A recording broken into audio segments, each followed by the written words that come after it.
Halo Mario Booster, selamat datang kembali di channel Mario Angelo. Di video kali ini kita akan bahas mengenai trailer pertama dari Aquaman, yang dimana dia merupakan superhero dari negara Malaysia yang menjadi legenda di sana. Dan sekarang akhirnya filmnya dibuatkan ke versi live action dengan baik dan juga penuh dengan visual effect yang gokil banget. Yang ternyata kita menemukan ada berbagai macam teori dan juga detail lain, kita bahas semuanya di video kali ini cuy. Oke? So Mario Booster, let's break down this video.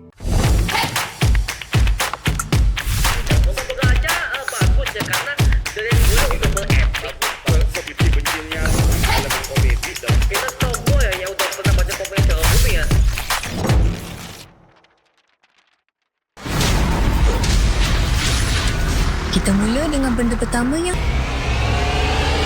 Adegan awal memperlihatkan lambang Aquaman yang dibakar di atas kontainer yang melambangkan bahwa dia telah datang sebagai superhero dan peringatan untuk para penjahat yang akan ia kalahkan. Yang dimana adegan ini membuat kita callback kepada Batman The Dark Knight Rises karya Christopher Nolan, yang dimana ketika dia udah lama menghilang, dia akhirnya memberikan sebuah lambang kelawar yang dibakar di atas jembatan sebagai tanda bahwa Batman telah kembali. Memang banyak orang di luar Malaysia itu yang menganggap bahwa Aquaman ini adalah Batman versi Malaysia, karena kita bisa melihat meski kostumnya dan juga armornya memang hampir sama. Tapi dalam segi plot dan juga tokohnya jelas sangat berbeda. Tapi ya namanya lagi ya juga sebuah inspirasi. Well, it's okay sih. Kemudian nextnya ada adegan ketika Aquaman ini menghentikan aksi para kriminal bersenjata yang berusaha memperdagangkan semua manusia alias human trafficking. Dan korbannya adalah anak-anak jalanan, yang dimana bisa gue asumsikan kemungkinan Aquaman ini sedang menghadapi para anak buah dari Shamsir,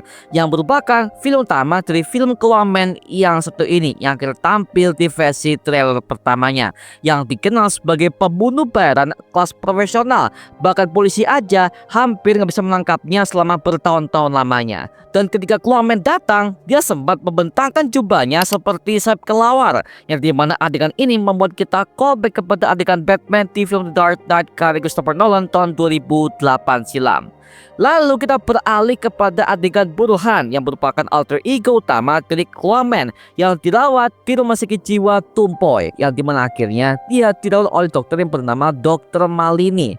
Nah, sebenarnya hal ini sesuai banget dengan versi lore cerita kartunnya, yang dimana akhirnya Burhan ini masuk ke rumah sakit jiwa Tumpoy karena mengalami hilang ingatan setelah kepalanya dibenturkan oleh Shamsir saat dia mencelakakan tunangannya bernama Suri. Semenjak hari itu akhirnya Burhan ini berubah tujuannya untuk balas dendam kepada Shamsir yang telah membunuh kekasihnya. Bahkan hal itu akhirnya diangkat juga ke film ini, yang dimana ternyata Shamsir dan juga Burhan ternyata merupakan petarung silat yang satu perguruan, dan mereka adalah rival abadi sejak lahir. Suatu hari akhirnya Burhan ini berhasil mengalahkan Shamsir di sebuah turnamen silat. Semenjak hari itu akhirnya Shamsir ini berusaha untuk balas dendam kepada Burhan dengan cara mempelajari ilmu hitam. Itu di versi kartunnya ya. Dah lama aku pendam dulu, sampai satu masa aku lupa siapa aku. Lalu adegan beralih kepada Burhan yang menjelaskan apa motivasinya. Yang terlihat di sini bahwa Burhan itu sedang menggendong jenazah yang sangat-sangat ia peluk di sana, yang kemungkinan orang itu adalah Shuri yang dibunuh oleh Shamsir tepat di hadapannya. Dan ternyata terungkap di sini bahwa Burhan itu memiliki sebuah markas rahasia yang berada di bawah tanah rumah sakit jiwa Tumpoy tersebut. Yang dimana hal ini pernah kita teorikan di official teaser breakdown sebelumnya. Dan ternyata markasnya ini adalah berupa ruangan kosong yang terbengkalai, yang ia manfaatkan sebagai ruangan khusus untuk menyimpan semua berbagai macam senjata dan juga kostumnya sebagai Aquaman. Lalu akhirnya si Burhan ini mengecat kostumnya dan menggunakan sebuah cat warna merah marun sambil memperlihatkan barangnya yang begitu berotot ya. Dan sebenarnya adalah sebuah elemen dari semua pembentukan superhero. Jadi wajib ada sebuah adegan ketika dia itu pertama kali membuatkan kostumnya dari topeng, badan, sampai semua senjatanya sebagai bentuk development superhero-nya. Yang dimana adegan ini membuat kita callback kepada Batman karya Christopher Nolan dalam film Batman Begins tahun 2005 silam. Aku takkan lupa apa yang dia dah buat. Tiga jaga tiga. Banyak kerosakan dia buat selama ni.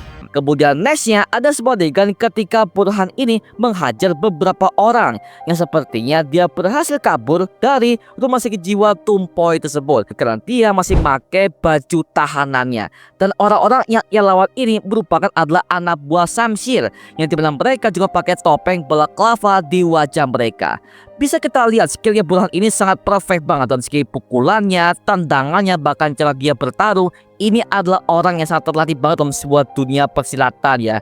Yang dimana hal ini juga ada di versi kartunnya, tapi bedanya adalah di versi live action ini dia hampir nggak pernah memberikan sebuah candaan, yang dimana ini adalah sebuah hal yang sangat gue wajarkan, karena kalau kita bandingkan kepada versi kartunnya kan ada berbagai macam jokes ataupun berbagai macam candaan ya, karena itu merupakan sebuah kartun untuk anak-anak only. Nah, sedangkan di versi live action ini akan menyesuaikan semua kebutuhan pasar yang jauh lebih luas, jadi ada mode seriusnya dan juga ada mode bercandanya. Seperti itu saja. Jadi ya, well, gue sebagai fans superhero, well, itu semua adalah hal yang oke-oke aja sih, asalkan gak menghilangkan ciri khas sebagai superhero yang punya lawakan yang khas ya, seperti itu, oke?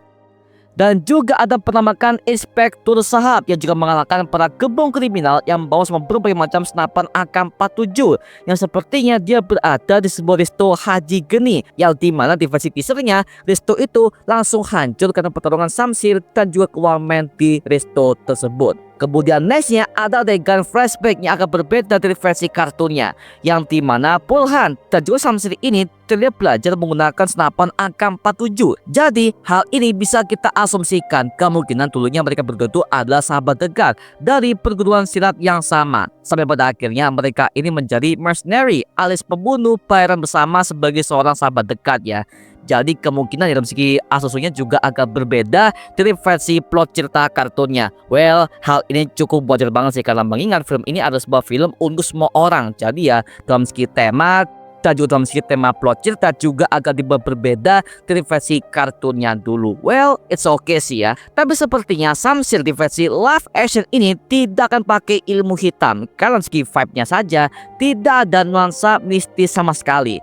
Jadi sepertinya Samsir ini dikisahkan keluar dari perguruan silat dan akhirnya dia mengajak Burhan untuk ikut dengannya menjadi mercenary alias pembunuh bayaran. Bahkan sampai mereka berdua ini melakukan misi berbahaya. Tapi tiba-tiba Samsir ini menembak tunangan si Burhan yang bernama Shuri seperti pada versi kartun aslinya. Karena kita bisa melihat di bagian dialognya ada sebuah perkataan Burhan yang mengatakan, "Aku tidak akan lupa apa yang sudah ia perbuat." Jadi semua ini akan dibuatkan jauh lebih emosional dan juga jauh lebih dramatis. Dan akhirnya terjawab sudah kalau Samsir ini adalah orang yang membelokkan tugasnya dan menciptakan pasukannya sendiri untuk menjadi teror bagi kota tersebut ya. Tapi gue punya sebuah teori ya, jangan-jangan Samsir ini adalah mantan kekasih dari Shuri yang sekarang udah bertunangan kepada Burhan, mantan sahabatnya. Nah, karena dia sakit hati, akhirnya dia berusaha untuk menembak si Shuri dengan pistolnya di hadapan Burhan langsung. Lalu kita bisa melihat adegan Burhan itu yang sedang berada di markas rahasianya,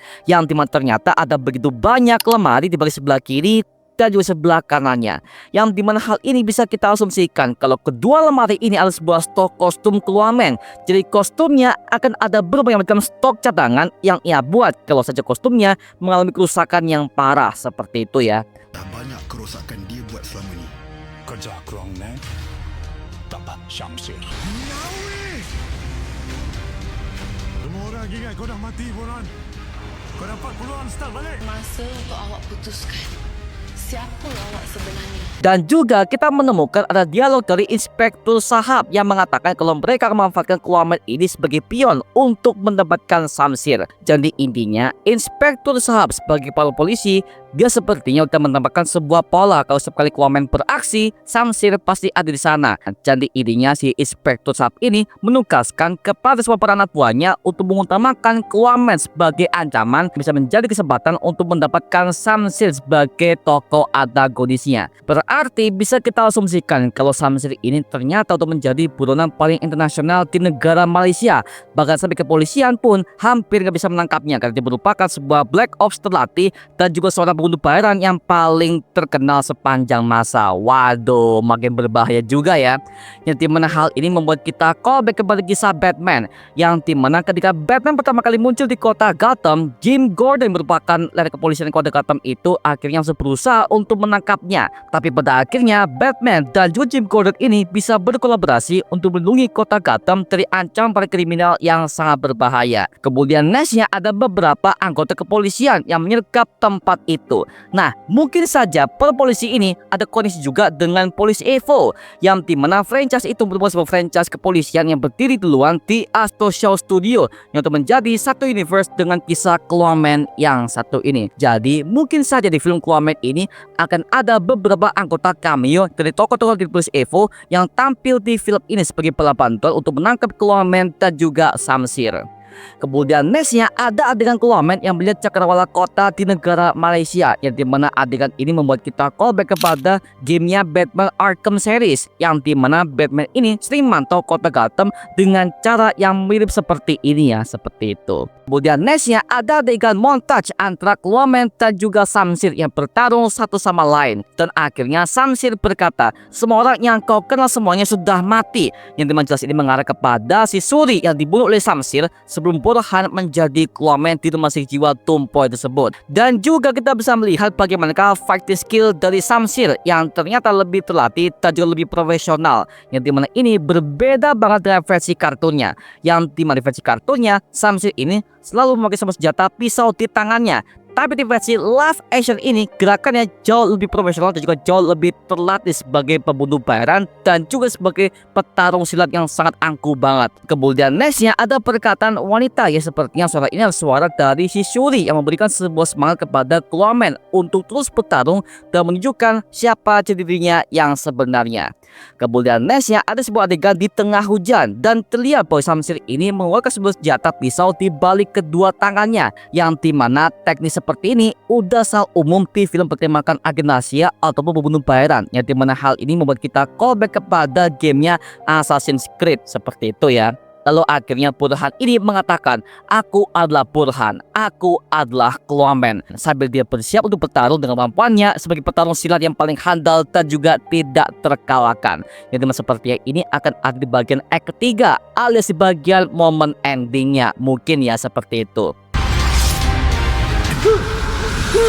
Bagai seorang pahlawan yang jadi pembela pada yang tiada upaya. Kemudian next ya ada adegan ketika para kepolisian itu sempat ragu untuk menangkap Aquaman, karena ternyata banyak orang itu yang bersaksi bahwa Aquaman itu adalah superhero yang justru menyelamatkan banyak orang dan juga tidak mengganggu. Jadi ketika mereka akan menangkapnya, semua orang akan berpihak kepada Aquaman sebagai superhero bertopeng yang bertindak di luar hukum alias vigilante. Dan juga ada sebuah tampilan iklan minuman Wanda Wonderful Coffee yang merupakan minuman kaleng kopi yang juga menjadi promosi bagi film Aquaman. Bahkan di bagian kalengnya ada gambar Aquaman versi kartunya sebagai bentuk bagian dari endorsement film tersebut. Dan ketika Inspirator mendengarkannya, dia berkata dia adalah seorang pahlawan yang menjadi pembela pada yang tiada upaya. Nah, ini merupakan sebuah penggalan dari awal lagu soundtrack opening Aquaman yang dinyanyikan oleh Krisya sejak zaman animasinya dulu. pahlawan Yang jadi pembela pada yang tiada upaya. Bagai seorang pahlawan menjadi pembela pada yang tiada upaya. Dan juga kita menemukan ada petugas kepolisian yang menyebutkan itu bukan sebuah cerita Batman ya. Nah, itu merupakan sebuah bahan jokes bahwa Aquaman digambarkan sebagai Batman versi Malaysia karena saking mirip kostumnya pada mereka berdua nih. Mantap. Lalu akhirnya cuplikan ini ditutup dengan sebuah logonya Aquaman yang siap tayang pada tanggal 29 Mei tahun 2025 di bioskop Malaysia dan juga internasional. Semoga saja film Aquaman ini bisa tayang juga di bioskop Indonesia ya, karena gue juga sebagai fans juga makin penasaran bagaimana filmnya dan juga bagaimana eksekusinya sebagai film jagat superhero yang paling gokil banget nih. Apalagi konsepnya juga hampir mirip dengan Batman ya. So gue sebagai fans pasti menunggu mengenai film Aquaman bisa tayang juga di Indonesia. Oke? Nah, sekarang gue serahkan kepada kalian. Gimana pendapat kalian mengenai video breakdown yang satu ini? Tuliskan pendapat kamu di kolom komentar di bawah dan kita bisa diskusikan bareng seperti biasanya. Oke? Yuk, mengenai video kali ini, coba like, komen, dan juga subscribe untuk mendukung gua membuat video mendidik dan menghibur kalian semua. Karena gua janji, sebisa mungkin gua membuatkan video seperti lagi untuk kalian semua. Dan coba untuk follow semua sosial media kita seperti Instagram dan juga TikTok kita ya. Linknya untuk gua siapkan di kolom deskripsi di bawah. Karena situ kita juga update berbagai macam konten terbaru untuk kalian semua. Dan kalau kalian ingin join komunitas, langsung aja join di grup WA kita namanya Mario Booster Official. Linknya udah gue siapkan di kolom deskripsi di bawah. Dan juga sampai jumpa di video berikutnya. Adios dan thank you semuanya.